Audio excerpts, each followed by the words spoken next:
Chapter 2 The Seed.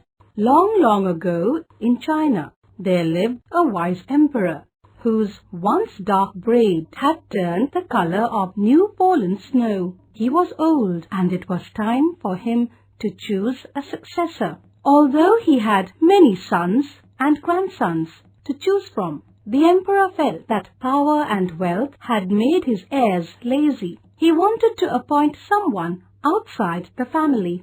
Loud drums called a gathering of young men to the temple at the top of the mountain. When they arrived, the emperor, seated on a magnificent throne, announced, "It is time to choose the next emperor." The shocked townsmen whispered among themselves, "Nothing like this has ever happened before." The emperor continued, "Today each of you will take a seed. In 1 year, you will bring your plant to the temple." A golden bowl filled with seeds was set before the crowd. Each person took just one seed. A young man named Chun was last in line. He chose his seed carefully, holding it tightly in his fist. He ran home to tell his mother. She listened to the story and gave him a beautiful blue and white porcelain bowl. Chun placed pebbles and then soil in the bowl and tenderly planted his seed. Each day, Chun carefully watered the seed. He watched and waited, but nothing happened. Others talked about their plants that were pushing up through the soil. Weeks passed, and still Chun's seed did not sprout. "Something's wrong," Chun thought, but he did not give up and kept watering his seed. Other men in the village were transplanting their original plants into bigger containers. Chun thought he must have done something wrong. He prayed in the temple for a miracle. 6 months went by, and still nothing grew in his blue and white bowl. Could I have killed my seed with too much water? He wondered. All around in the village, there were containers filled with wonderful-looking plants. But Chun's seed had not yet sprouted. The 1-year mark arrived, and it was time to carry the plants up the mountain to the temple. "I'm not taking my empty bowl to the temple," Chun said to his mother.